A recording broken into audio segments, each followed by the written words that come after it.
अगला सवाल सॉल्व करते हैं। बैटरी में किसी पदार्थ के रासायनिक समकक्ष या समकक्ष वजन को निर्धारित किससे किया जा सकता है? फैराडे का इलेक्ट्रोलाइसिस का नियम, अन्योन्य प्रेरण, लेंज का नियम, फैराडे का विद्युत चुंबकीय प्रेरण का नियम, पास्कल का नियम।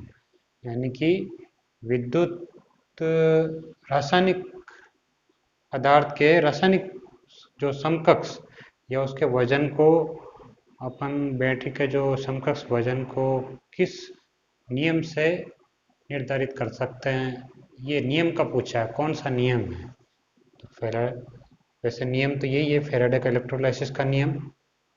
इसका पहला ऑप्शन राइट है।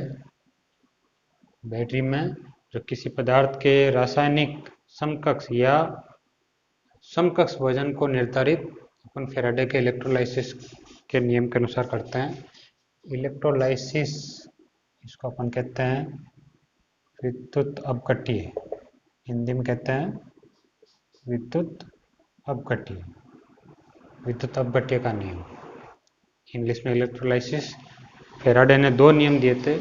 प्रथम नियम कि भाई किसी इलेक्ट्रोड पर मुक्त हुए पदार्थ का द्रव्यमान उसमें प्रवाहित होने वाली धारा और समय के अनुक्रमानुपाती होता है।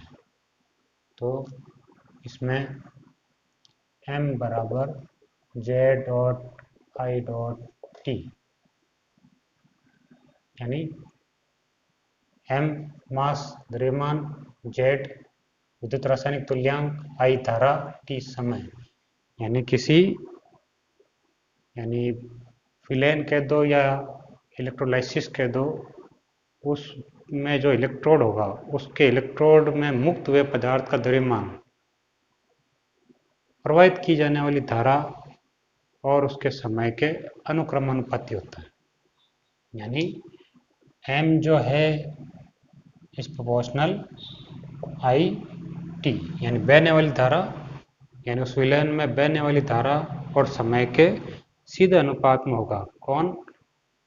उस इलेक्ट्रोड, यानी उस विलयन में जो इलेक्ट्रोड है उसमें उस इलेक्ट्रोड के मुक्त हुए पदार्थ का द्रव्यमान, उस इलेक्ट्रोड में कितने मुक्त हुए हैं पदार्थ का द्रव्यमान, वो आई और टी के सीधे अनुपात में होगा। यानी जैसे धारा और समय बढ़ेगा तो मास भी बढ़ेगा, यानी द्रव्यमान बढ़ेगा। द्रव्यमान को अपन इंग्लिश में मास कहते हैं, MASS, उसको अपन m से दर्शाते हैं। तो सूत्र क्या बना था? m बराबर z इंटू आई इंटू टी।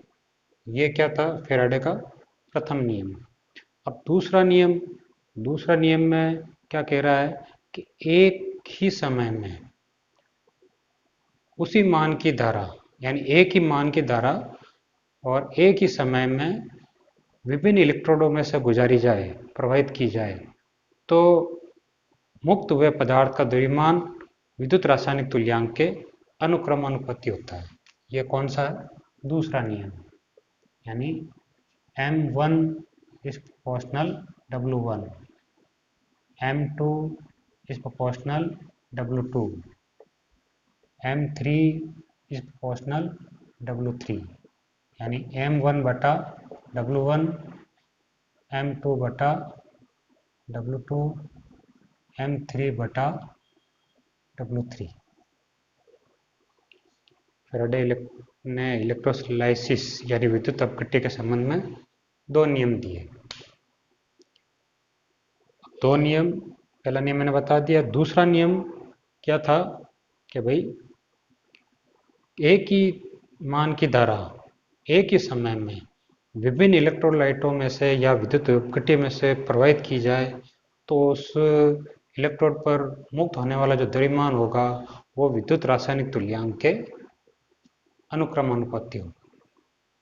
ये कौन सा था? ये दूसरा नियम था। पहला नियम क्या था? मैंने बताया था कि किसी इलेक्ट्रोड पर मुक्त हुआ पदार्थ का द्रव्यमान उसमें प्रवाहित की जाने वाली धारा और समय के अनुक्रमानुपाती होता है। तो दो नियम, विद्युत अपघट्य या इलेक्ट्रोलाइसिस, इंग्लिश में कहते हैं इलेक्ट्रोलाइसिस और हिंदी में कहते हैं विद्युत अपघट्य, दो नियम किसने दिए? फैराडे ने दिए।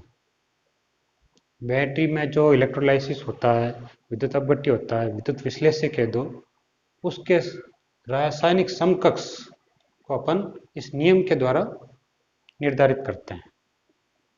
इसलिए ये पहला ऑप्शन राइट हुआ। बाकी दूसरे जो अनन्य प्रेरण, ये अलग है, लेंज का नियम, ये नहीं हो सकता। फेराडे का एक और नियम है, विद्युत चुंबकीय प्रेरण नियम, वो ये हो नहीं सकता, क्योंकि रासायनिक जो बैटरी में रासायनिक जो इक्विवेलेंट होता है उसके संबंध में इसने ये नियम दिए थे। क्या नियम दिए थे? दो नियम दिए थे। प्रथम नियम, किसी इलेक्ट्रोड पर मुक्त हुए पदार्थ का द्रव्यमान उसमें प्रवाहित होने वाली धारा और समय के सीधे अनुपात में होता है। मैंने बता दिया सूत्र, m बराबर जेड इंटू आई इंटू टी। एम क्या है? मास यानी द्रव्यमान। जेड क्या है? विद्युत रासायनिक तुल्यांक। अलग अलग पदार्थ का अलग अलग रासायनिक तुल्यांक होता है। देखो, चांदी का अलग होगा, गोल्ड का अलग होगा, सबका अलग अलग रासायनिक तुल्यांक होता है। फिर उसमें प्रवाहित होने वाली धारा और समय यानी टी यानी समय। ये कौन सा नियम था? फेराडे का प्रथम नियम। दूसरा नियम, यानी एक ही मान की धारा एक ही समय में किसी इलेक्ट्रोलाइट में या किसी विद्युत विश्लेष्य, इलेक्ट्रोलाइट कह दो, विद्युत विश्लेष्य कह दो, एक ही बात है, उसमें प्रवाहित की जाए। एक ही मान की धारा एक ही समय में विद्युत विश्लेष्य में प्रवाहित की जाए तो मुक्त हुए किसी इलेक्ट्रोड पर मुक्त हुए पदार्थ का द्रव्यमान विद्युत रासायनिक तुल्यांक के बराबर होता है या अनुक्रमानुपाती होता है। तो M1 विभिन्न इलेक्ट्रोलाइटों में से जब अपन गुजारेंगे तो वो उसका विद्युत रासायनिक तुल्यांक अनुक्रमानुपाती होगा, समानुपाती होगा या सीधे अनुपात में होगा, कुछ भी कह सकते हैं। तो फैराडे ने दो नियम दिए। तो इस सवाल में अपन फैराडे के इलेक्ट्रोलाइसिस का नियम अच्छे से समझे हैं। इस प्रकार ये पहला ऑप्शन राइट हुआ।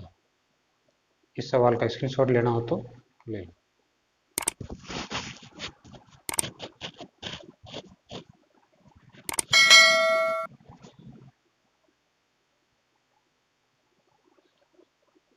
इस प्रकार हमने ये सवाल का पोस्टमार्टम किया।